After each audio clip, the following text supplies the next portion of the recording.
Black ore is extremely rich in fissionable material. At $7 a pound, the uranium search rivals the Old West's gold rush. The biggest difficulty in making an atomic bomb is getting the fuel.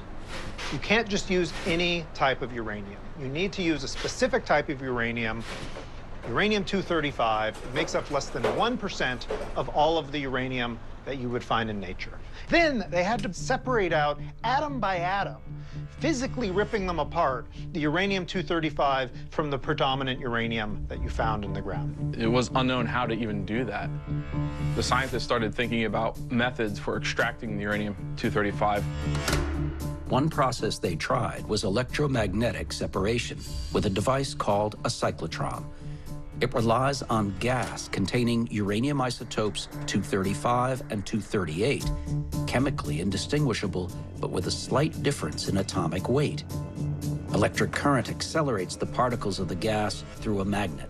You needed a large magnet that was probably about 10 feet in diameter. The most powerful magnet in the world, which will separate potent protons from the atom. By the time they come out the back end of this magnet, they would have just a few inches of separation, and you would collect them atom by atom.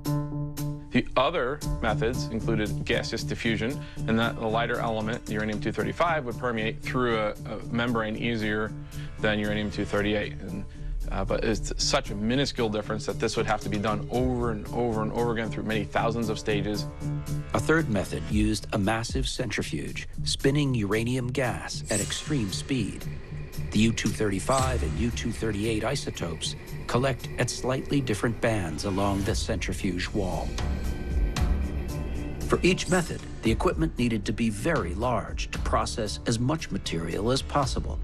Even so, generating only tiny amounts of the prized U-235 each day. Lastly, they had to know how much of the uranium-235 you needed to make a bomb in the first place.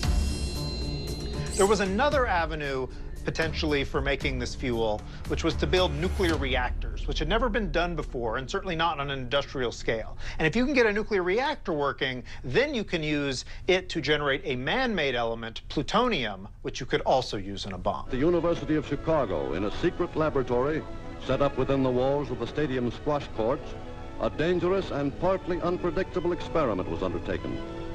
In 1942, the physicist Enrico Fermi and his team at the University of Chicago created the world's first experimental nuclear reactor.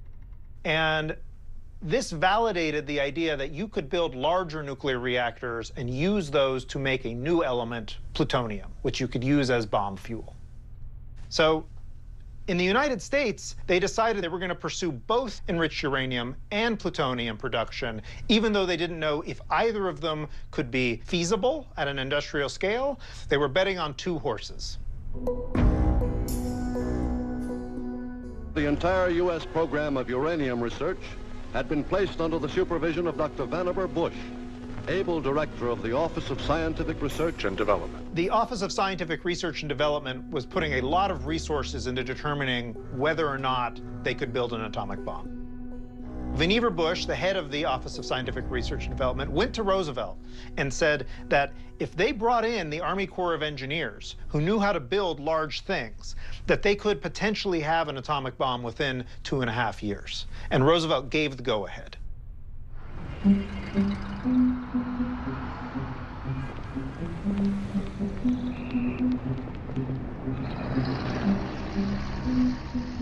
This work was assigned to the Manhattan Engineer District, located in New York City. This would not just be a research enterprise.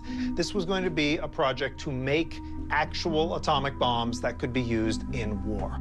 And to do this, they were going to construct some of the largest factories on the entire planet to strip uranium atoms from each other and construct the first full industrial-sized nuclear reactors ever created.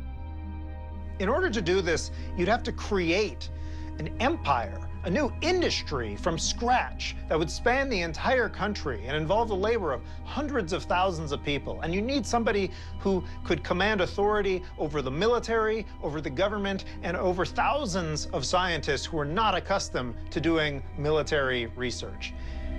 And the person they got for that was Leslie Richard Groves. Groves was an Army engineer who had graduated from West Point. He knew how to build large things. The most recent project he had worked on was the Pentagon. And by his own admission, he was the right man for this job. By natural characteristics, which you can call her dominant or brash or self-confidence or anything else you want to, but there were certain characteristics there that led to a very vigorous control. For Groves, control and decisiveness were key. Make the decisions when they had to be made. In other words, any decision, the failure